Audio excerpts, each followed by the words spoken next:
Iya, shalom, selamat malam seluruh jemaat Misbah Doa di mana saya saudara berada. Hari ini kita akan sama-sama masuk dalam hadirat Tuhan, dan di Misbah Doa spesial ini sudah hadir di tempat ini Ibu Elizabeth dan juga Ibu Nanita. Kita akan mendengarkan kesaksian yang luar biasa. Namun sebelumnya mari kita mau datang dalam hadirat Tuhan. Dia Tuhan yang layak untuk dipuji dan disembah. Tuhan yang besar, Tuhan yang ajaib, Tuhan yang dahsyat. Terima kasih Bapa buat segala perbuatan-Mu yang ajaib atas hidup kami. Layak Engkau kami puji, layak Engkau kami sembah. Kami percaya Tuhan, Engkau tidak pernah mempermalukan orang-orang yang berharap kepadamu. Pertolongan-Mu itu selalu tepat pada waktunya. Engkau penghibur kami, Engkau penolong kami Tuhan. Ini pujian penyembahan kami yang kami bawa kepadamu malam hari ini. Terima kasih Bapa. Terima kasih Tuhan. Kami mau katakan dari hati kami, penolongku hanyalah diri-Mu. Penolongku hanyalah diri-Mu. Penghibur, hiburku hanya Engkau Bapa-Ku. Selalu menyertai hidupku. Kau Bapa-Ku yang setia, penolong kami. Penolongku hanyalah diri-Mu. Penghibur, penghiburku hanya Engkau Bapa-Ku. Selalu menyertai hidupku. Kau Bapa-Ku yang, lebih lagi katakan pada Tuhan, penolong. Penolongku hanyalah diri, penghiburku. Penghiburku hanya Engkau Bapa-Ku. Selalu Engkau sertai kami Tuhan, menyertai hidupku. Kau Bapa-Ku yang, lebih lagi katakan, penolongku. Ku hanyalah diri, penghibur. Penghiburku hanya Engkau Bapa-Ku. Selalu menyertai hidupku. Kau Bapa-Ku yang setia.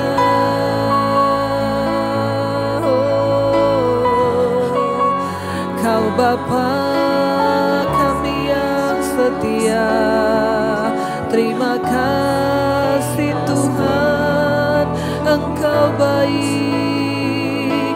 Kau sungguh baik Tuhan, ajaib segala karya-Mu Tuhan. Terima kasih, kami bersyukur padamu. Mari bersyukur pada Tuhan malam hari ini saudara. Sebab kasih-Nya besar, pertolongannya ajaib. Karena Dia Tuhan yang tidak pernah meninggalkan. Terima kasih Bapa. Sekali lagi katakan, penolongku.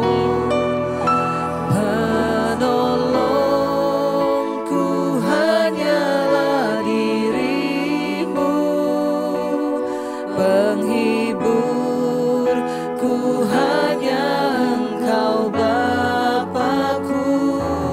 Selalu menyertai hidupku. Kau Bapa-Ku yang penolong kami Tuhan. Penolongku hanyalah diri-Mu.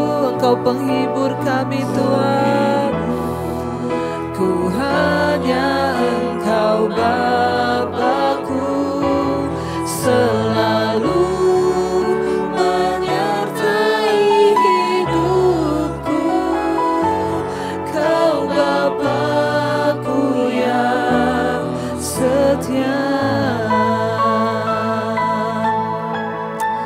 Seringkali rasanya kami hampir menyerah di dalam hidup ini. Namun kami selalu percaya kami punya penolong, yaitu Engkau Tuhan. Bahkan pertolongan-Mu begitu ajaib bagi kami. Pertolongan-Mu dahsyat bagi setiap kami yang berharap hanya kepada-Mu ya Tuhan. Mari angkat hati dan iman-Mu, saudara, katakan pada Tuhan. Pertolongan-Mu, pertolongan-Mu begitu ajaib. Kau telah memikat hatiku di saat aku tak sanggup lagi. Di situ tangan-Mu bekerja, pertolongan-Mu begitu ajaib. Kau telah memikat hatiku. Kini mata kami Tuhan, kini mataku tertuju padamu. Ku rasakan kasih-Mu Tuhan. Lebih lagi katakan, pertolongan-Mu begitu ajaib Tuhan. Pertolongan-Mu begitu ajaib. Kau telah memikat hati di saat aku tak sanggup lagi. Di situ tangan-Mu bekerja, pertolongan-Mu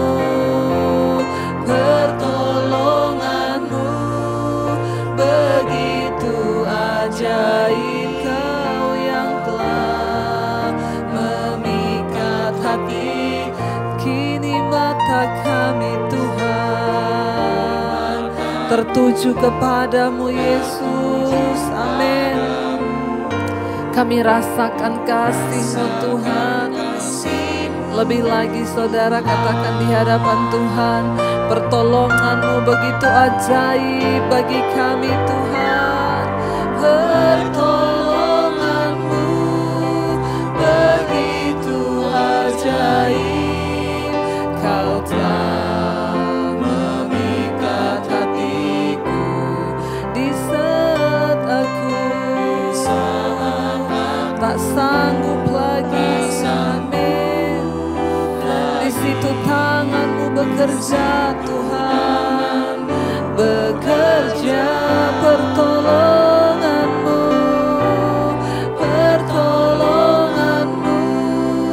begitu ajaib.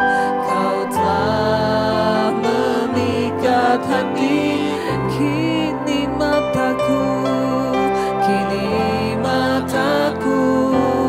tertuju padamu. Ku rasakan kasih-Mu Tuhan. Kami rasakan kasih-Mu dalam setiap hidup kami Tuhan. Karena itu Bapa, kami percaya anugerah-Mu melimpah bagi hidup kami. Kalau sebentar kami akan mendengarkan kesaksian firman-Mu, kami percaya itu akan membangkitkan iman kami. Terima kasih Bapa, di dalam nama Tuhan Yesus urapi setiap kami Tuhan.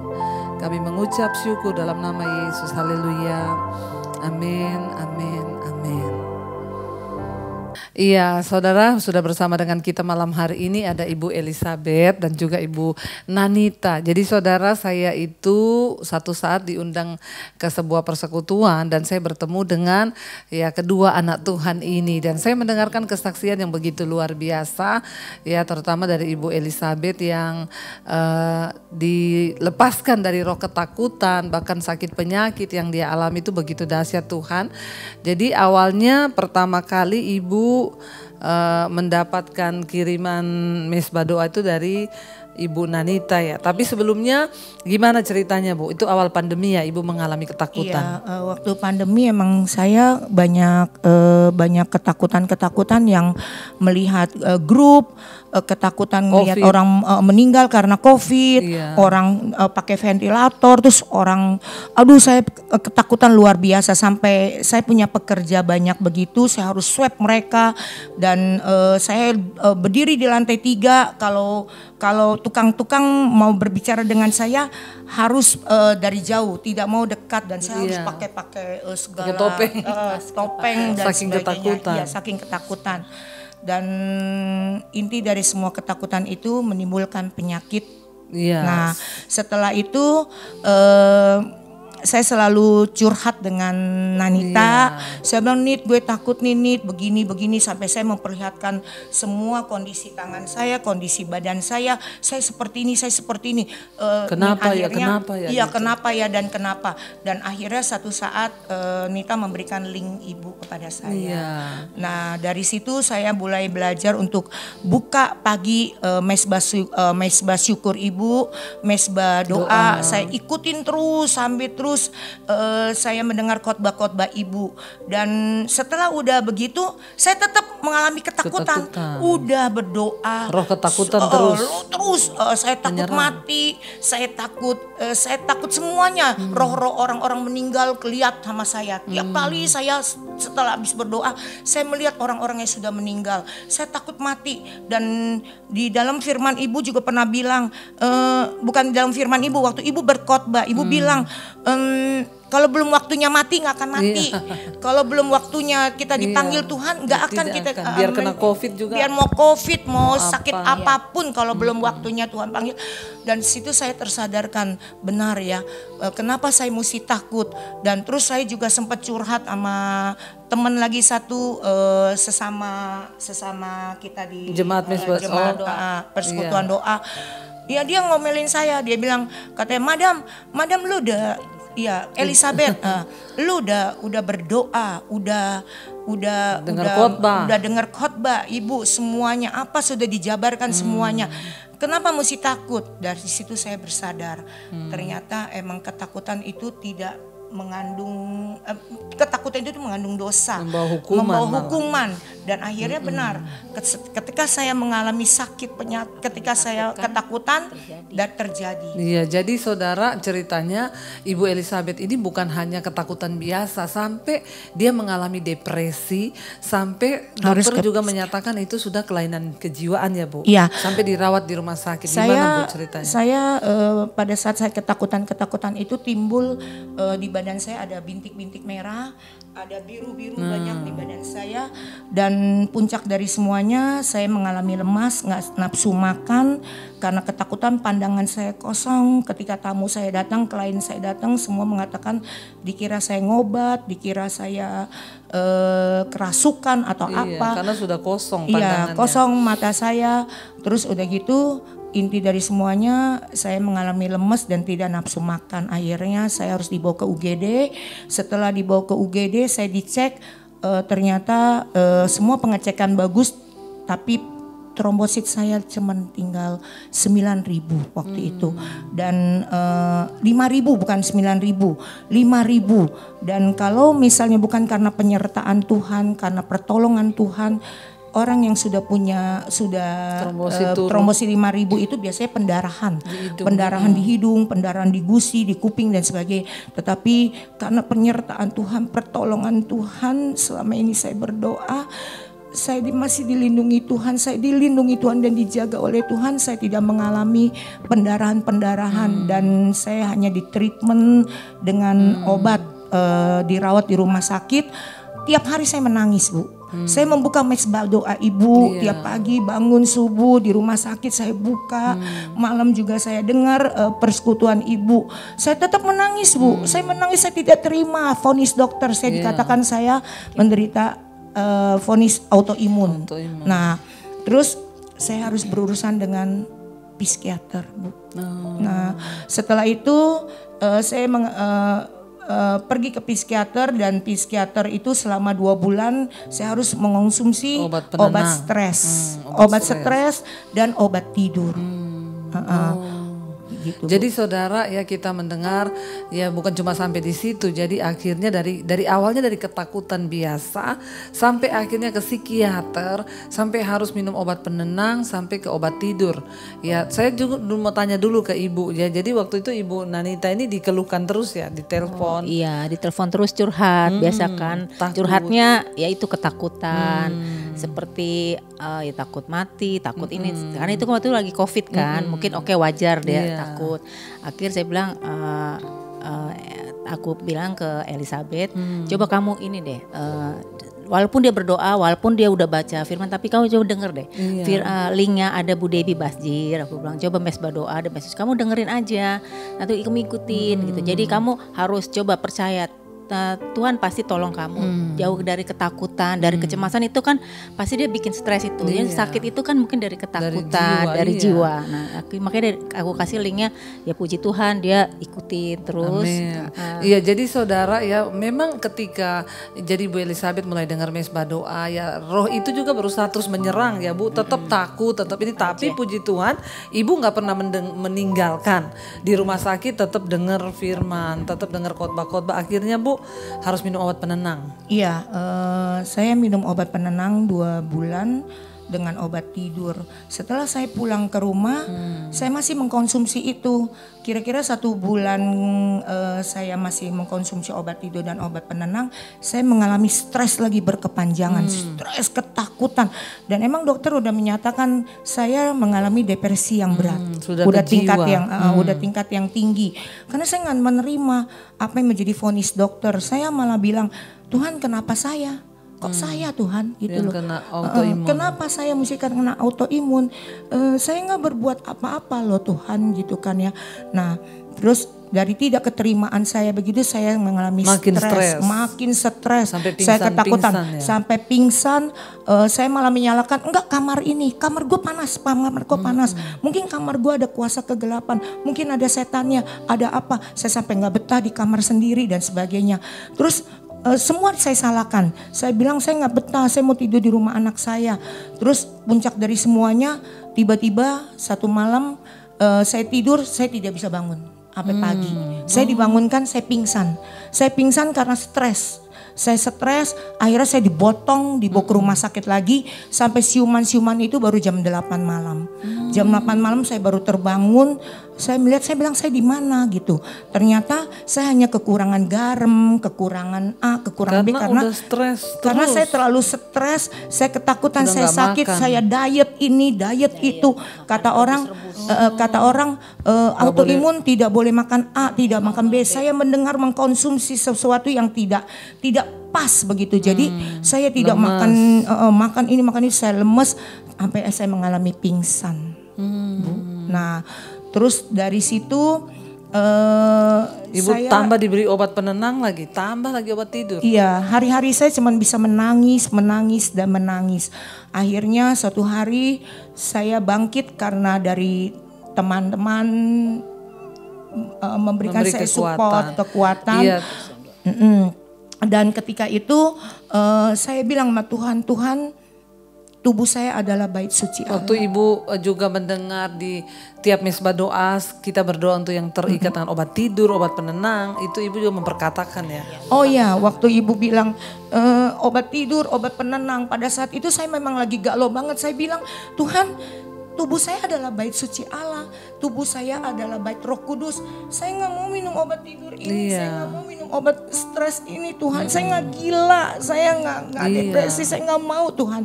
Pada saat saya selalu dengarkan tiap hari mesbah doa Ibu. Obat Ibu bilang tidur. yang tergantungan obat tidur, tergantungan dengan obat penenang.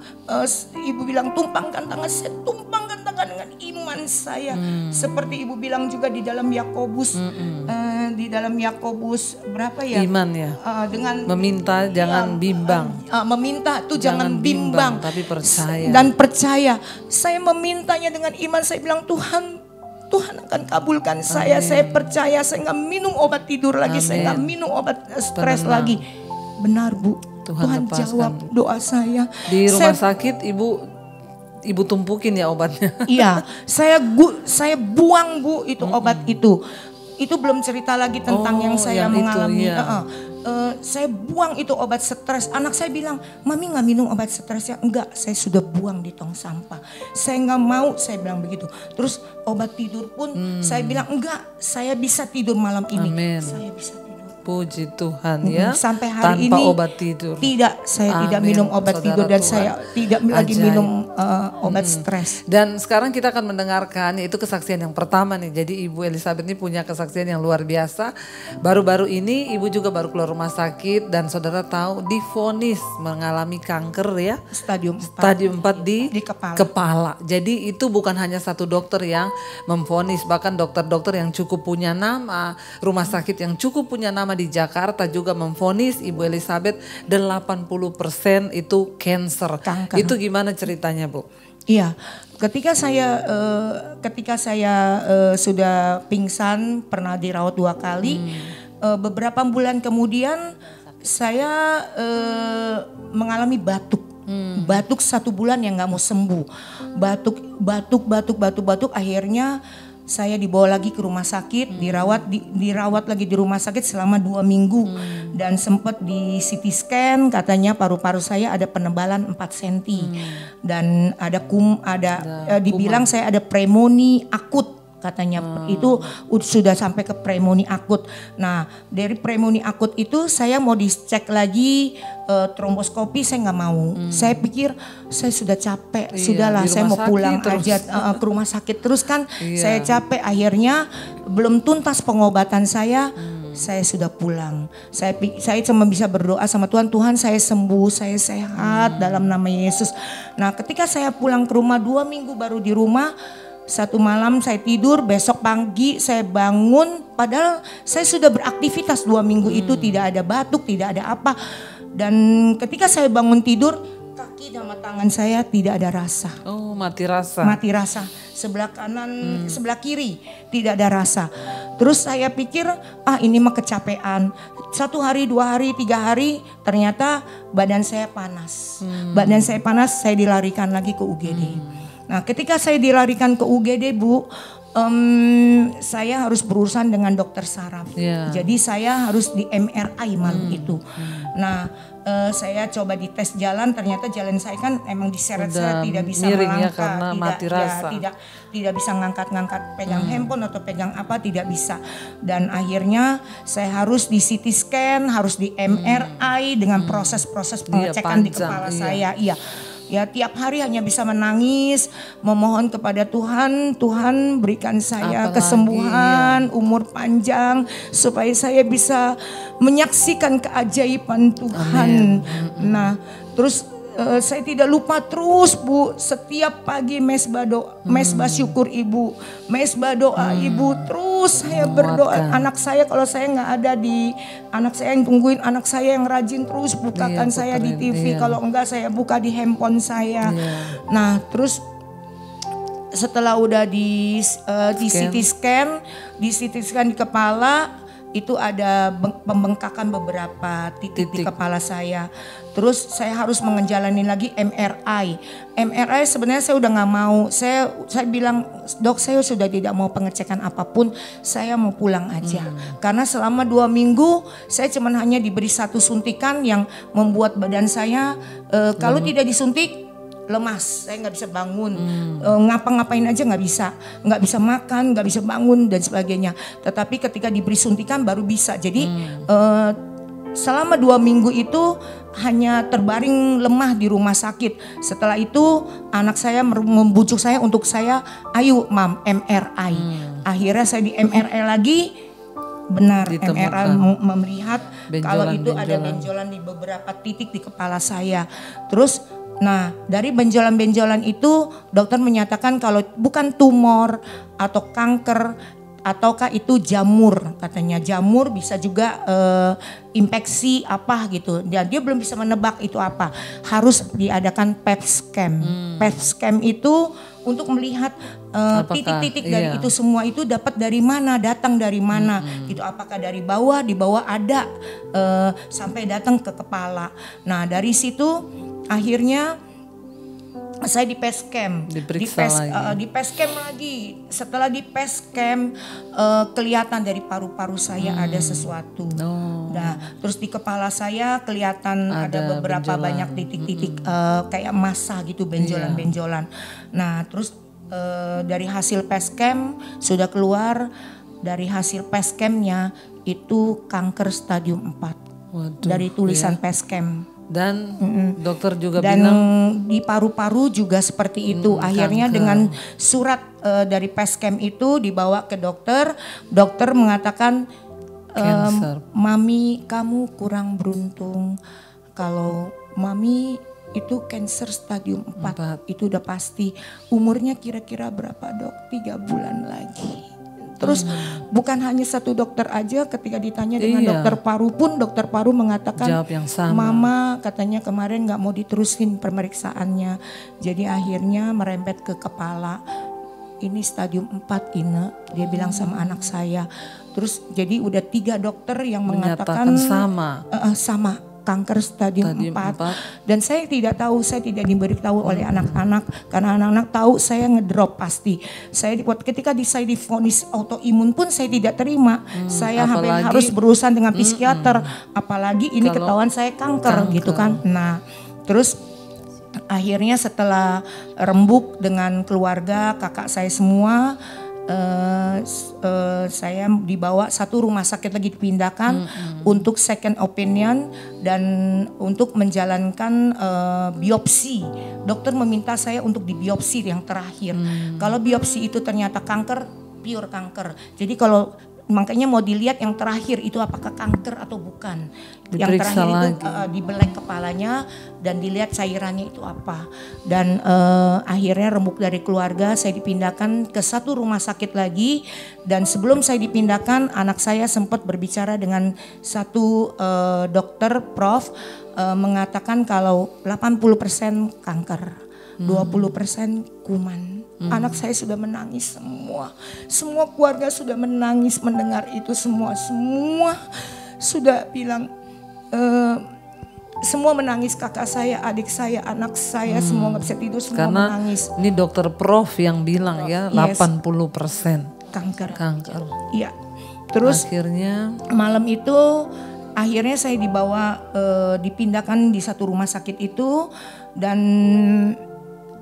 besoknya saya mau di biopsi besok paginya setelah udah pemeriksaan semuanya. Tapi ibu belum tahu ya? Saya belum tahu sama sekali. Enggak ada yang tahu. Saya cuma bilang sama Tuhan, Tuhan berikan saya umur panjang. Saya mau menyaksikan kedahsyatan Tuhan, keajaiban Tuhan. Beri saya waktu untuk menyaksikan kemurahan-Mu, kebaikan-Mu, mujizat-Mu Tuhan. Saya cuma bilang gitu, sembuhkan saya. Saya nggak tahu isi kepala saya itu apa. Saya cuma bilang, Tuhan, saya kok nggak merasakan kepala saya kenapa-napa. Kenapa saya divonis sampai masih stadium 4. Makanya saya tidak merasa ada apa-apa sebenarnya. Makanya saya cuma bilang, enggak, saya sehat kok, saya sembuh kok gitu. Nah, ketika saya dibawa ke pagi-pagi jam 5, setelah udah pindah, besok paginya jam 5 pagi saya dibiopsi Bu. Di anestesi, dibiopsi, dan ketika dibiopsi, sebelum dibiopsi jadi 1 hari. Jadi kepalanya dibelah itu ya? Iya, nanti fotonya ada, bisa dilihat. Terus pada pada saat saya dipindahkan di rumah sakit, satu rumah sakit itu, pada hari itu adalah hari Jumat Agung. Oh iya. Hari Tuhan Yesus disalibkan. Saya bilang sama Tuhan, Tuhan, Engkau sudah menebus dosa saya dan Engkau sudah mengangkat segala penyakit saya. Ya, saya bilang dengan bilu-bilu Tuhan Yesus, saya sudah sembuh. Dan saya sudah menang oleh kuasa-Mu Bapa. Terus saya dibiopsi pagi itu jam 5, keluarga saya semua berpuasa, semua berdoa. Semua bilang kita puasa yuk buat saya. Akhirnya saya dibiopsi, pertama kali dibelek kepala saya. Setelah udah dilihat, dikeluarkan cairan itu, saya ditromboskopi. Ditromboskopi oleh dokter paru. Jadi saya dokter itu ada tim dia. Tim dokter, untuk dokter untuk paru-paru, untuk autoimun saya dan satu lagi untuk kepala. Nah, setelah saya ditromboskopi, puji pada Tuhan, Tuhan baik. Isinya itu hanya reak, bukan kanker, bukan tumor seperti apa yang dibilang oleh PSCAM dan tapi semua Tuhan, dan dokter-dokter. Tuhan sanggup Terus, mengubah ya Bu. Kepala saya yang dibilang kanker, dibilang tumor, itu ternyata semuanya hanya nanah, kuman isinya Bu, bukan kanker yang dibilang stadium 4 Bu. Jadi puji kepada Tuhan, Tuhan hanya membalikkan sebelah tangan. Tuhan bilang tidak, saya menyembuhkanmu, saya memberikan kamu mujizat. Mujizatku masih berlaku untukmu Elizabeth. Saya bilang sama Tuhan, Tuhan terima kasih ketika sudah selesai di biopsi, ketika sudah ditromboskopi, anak saya dipanggil, suami saya dipanggil, dikasih tahu kalau ini bukan kanker, ternyata ini semua reak, ini semua nanah, kuman di dalamnya. Terus kakak saya ditelepon, semua keluarga sampai nggak yakin, nanya lagi, telepon lagi, ini bener, ini nggak bohong kan, Karena Prof nggak bohong. Iya, dari awal sudah dinyatakan. Iya, ini nggak, keluarga semua sampai tercengang semuanya. Terus Prof datang, Prof kasih 2 jempol sama saya, Prof bilang, bersyukur kamu sama Tuhan, kamu dikasih nyawa baru, kamu dikasih hidup baru sama Tuhan, kamu harus melayani dan bersaksi untuk Tuhan. Amin. Iya saudara, luar biasa ya, kita percaya bahwa Tuhan sanggup mengubah apa yang menurut dokter ya, ini bukan sembarangan, ini ditanganinya di rumah sakit yang ternama, dokter-dokter ternama yang berkata itu 80% kanker stadium 4. Tetapi ketika pada hari penentuan terakhir mereka semua berpuasa dan Ibu Elizabeth mengimani bahwa kuasa Tuhan itu nyata tepat di Jumat Agung ya, dan dia juga tidak pernah meninggalkan doa, terus dikuatkan lewat mesbah doa, mesbah syukur, imannya dibangkitkan. Sehingga kita percaya bahwa apa yang mustahil bagi manusia itu tidak mustahil bagi Tuhan. Kita mendengar malam hari ini bagaimana Tuhan menyembuhkan, dan hari ini saudara bisa lihat Ibu Elizabeth dalam keadaan sehat, luar biasa. Dia bersaksi kemana-mana menceritakan bahwa Tuhan itu hidup dan ajaib. Bahkan saya juga sempat berbincang dengan asistennya ya yang mendampinginya, juga dia berkata itu mujizat benar-benar Bu, karena mereka semua sudah menangis waktu dokter mengatakan usianya tinggal 3 bulan ya, dan kalau hari ini Ibu bisa ada semua karena anugerah Tuhan. Dan yang memang pertolongan Tuhan itu ajaib ya Bu. Saya dibersihkan dari paru-paru saya, tadinya dokter bilang malah ada air 1 cc. Ada air Bu katanya gitu. Nanti kita USG. Saya cuma berdoa, Tuhan kalau Tuhan menyembuhkan saya dengan sempurna adanya. Tuhan tidak setengah-setengah pekerjaan Tuhan. Dan ketika saya di USG, air itu hilang Bu. Tidak ada, semua bersih Bu. Bersih, ya? Tadinya dokter udah tromboskopi, dokter sudah melihat ada air 1 cc di paru-paru saya. Dan itu harus dikeluarkan. Dan ternyata setelah udah di USG, air itu nggak ada, semua hilang, semua bersih. Mujizat Tuhan ya. Dan Ibu juga mendapatkan berita yang luar biasa tentang autoimunnya, gimana Bu? Iya, mengenai autoimun saya selama saya dirawat di rumah sakit 3 bulan. Saya sudah berdoa dari pertama kali saya kena autoimun bulan September tahun lalu. Saya bilang sama Tuhan, Tuhan, saya patahkan segala ketergantungan dengan obat. Dengan tergantungan dengan obat-obat apapun, obat autoimun apapun. Saya patahkan dalam nama Yesus. Tuhan, tubuh saya adalah bait suci Allah. Saya nggak mau tergantungan dengan obat Tuhan. Saya bilang saya mau tergantung dengan Tuhan saja. Dan saya mau tergantung dengan perjamuan kudus aja, bukan obat-obatan Tuhan. Terus puncak dari semuanya, Tuhan menjawab doa saya. Tuhan begitu baik. Saya sempat down. Saya bilang, Tuhan, kok saya nggak dijawab? Saya minum obat lagi, terus kok saya masih masuk rumah sakit, malah lebih berat sekarang Tuhan gitu. Kemarin autoimun, saya malah depresi. Sekarang saya mengalami hal yang begini lagi. Sementara saya sempat tanya sama Tuhan, ternyata Tuhan mempunyai maksud yang indah.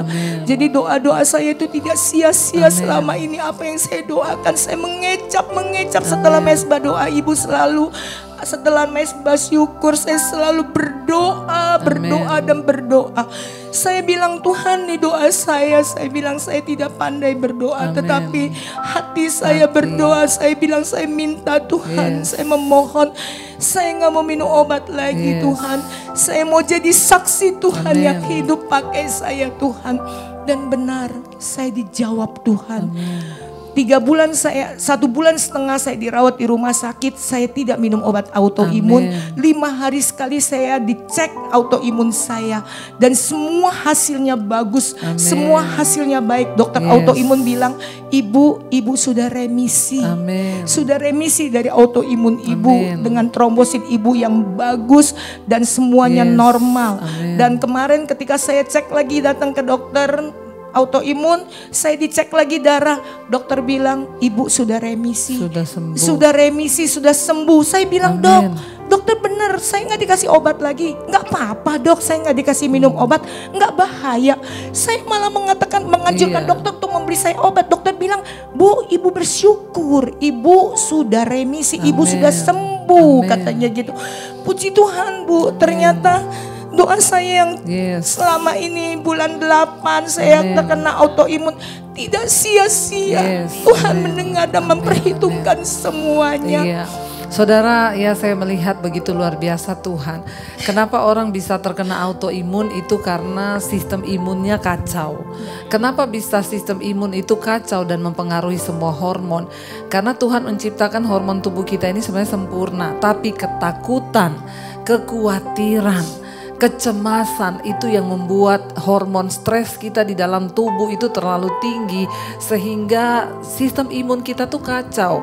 Jadi terjadilah sakit autoimun. Makanya saudara, ya benar Alkitab bilang hati yang gembira itu obat yang manjur. Lewat kesaksian malam hari ini, jangan biarkan ketakutan. Dari awalnya hanya ketakutan itu bisa merembet ke semua penyakit. Dan terakhir Bu, setelah apa yang Ibu alami, apa yang hari ini cita-cita dan tujuan ibu hidup sekarang? Saya diberikan kesempatan hidup baru, nyawa baru dari Tuhan. Akan saya pergunakan untuk menjadi saksi Tuhan, untuk menyenangkan hati Tuhan. Itu yang menjadi kerinduan saya dan cita-cita saya sekarang, yaitu hidup menyenangkan Tuhan. Saudara, puji Tuhan, saya juga melihat di sini ya dari Ibu Nanita, ya kita perlu punya teman-teman di dalam Tuhan.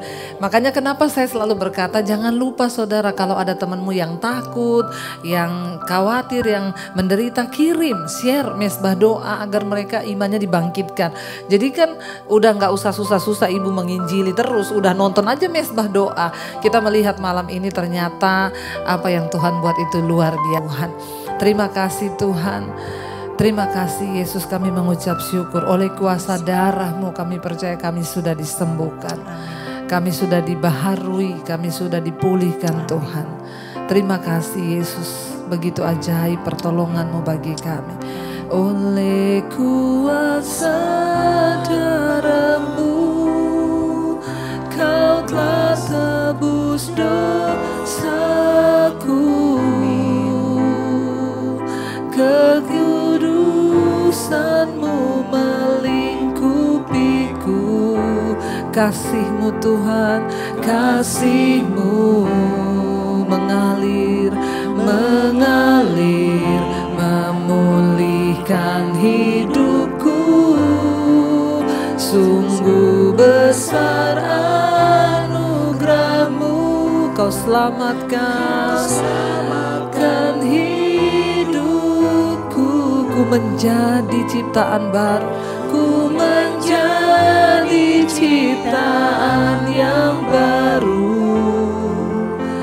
Oleh kuasa darah-Mu. Terima kasih Bapa, Kami diteguhkan lewat kesaksian malam hari ini. Betapa besar anugerah Tuhan bagi hidup kami. Terutama buat Ibu Elizabeth Tuhan. Berkati kehidupannya Tuhan. Engkau sudah memberikan dia hidup yang baru. Kami semua berhutang nyawa kepada Tuhan. Karena itu biar kami pakai hidup kami untuk memuliakan nama Tuhan. Berkati juga Ibu Nanita yang sudah membagikan, men-share firman-firman kepada kehidupan sahabatnya. Biarlah kami juga semua menjadi sahabat-sahabat yang baik bagi orang-orang yang ada di sekeliling kami untuk membagikan firman-Mu Tuhan, menjadi kekuatan bagi kami. Terima kasih buat kesaksian malam ini membangkitkan iman kami. Kami halau segala roh-roh yang menjadi penyebab bagi sakit penyakit kami. Malam ini setiap saudara yang sakit, tumpangkan tangan atas bagian yang sakit, atas kepalamu sendiri, perkatakan, kami percaya Tuhan, roh Allah yang ada pada kami lebih besar. Kami berdoa segala sakit penyakit yang ada di tubuh kami tolak, patahkan, hancurkan. Ketakutan, kegelisahan, kekhawatiran kami usir dalam nama Yesus. Akan setiap kami juga yang diikat dengan roh-roh Tuhan, kepahitan, kebencian, dendam, dosa-dosa apapun yang melekat di hidup kami malam ini, kami tolak, patahkan, hancurkan kuasanya. Bahkan dosa-dosa kenajisan, percabulan, perselingkuhan, kami usir di dalam nama Yesus. Engkau bebaskan kami supaya kami tidak terikat dengan sakit penyakit. Kami berdoa tubuh kami sehat, tubuh kami dipulihkan Tuhan. Segala keterikatan dengan obat tidur, obat penenang, kami tolak, patahkan, hancurkan di dalam nama Yesus. Lepaskan setiap kami Bapa. Kami percaya ketika kami sungguh-sungguh hidup menyenangkan Tuhan, kami disembuhkan Tuhan. Berkati setiap rumah tangga demi rumah tangga Tuhan, anak-anak-Mu, suami, istri, anak-anak semua hidup takut akan Tuhan. Kami mau mendahulukan Tuhan dalam hidup kami, sehingga anak-anak kami masa depan mereka di dalam tangan Tuhan. Kami juga berdoa Bapak untuk setiap mereka yang ada dalam pergumulan yang berat, dengan hutang piutang, yang ingin menjual aset, yang mencari pekerjaan. Tuhan sanggup memulihkan di dalam nama Yesus. Berkati juga Bapak untuk setiap mereka yang rindu punya keturunan, berikan keturunan ilahi. Kami percaya roh kemandulan kami usir di dalam nama Yesus. Tuhan juga memberkati bangsa dan negara kami Indonesia. Kami berdoa Tuhan berkati Bapak Presiden Jokowi, wakilnya, seluruh jajaran kabinet, TNI, Polri yang menjaga keamanan di atas bangsa kami. Indonesia damai, Indonesia aman, Indonesia makmur untuk menjadi berkat bagi bangsa-bangsa. Biar terjadi hujan pertobatan di atas bangsa kami.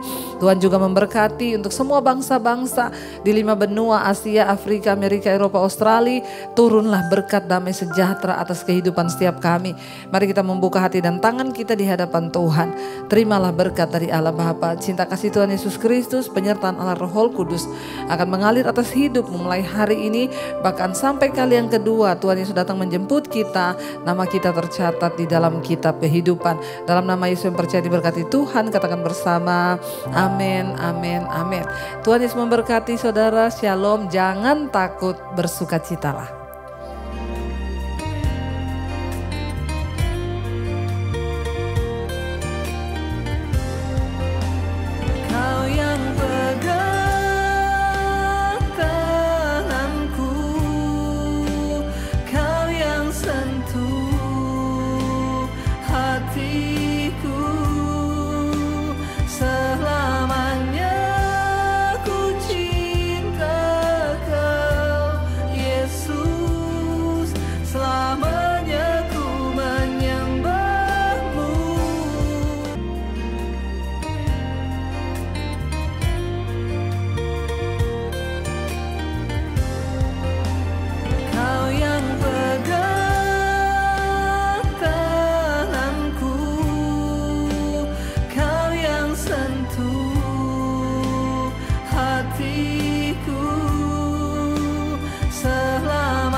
Yesus selamanya.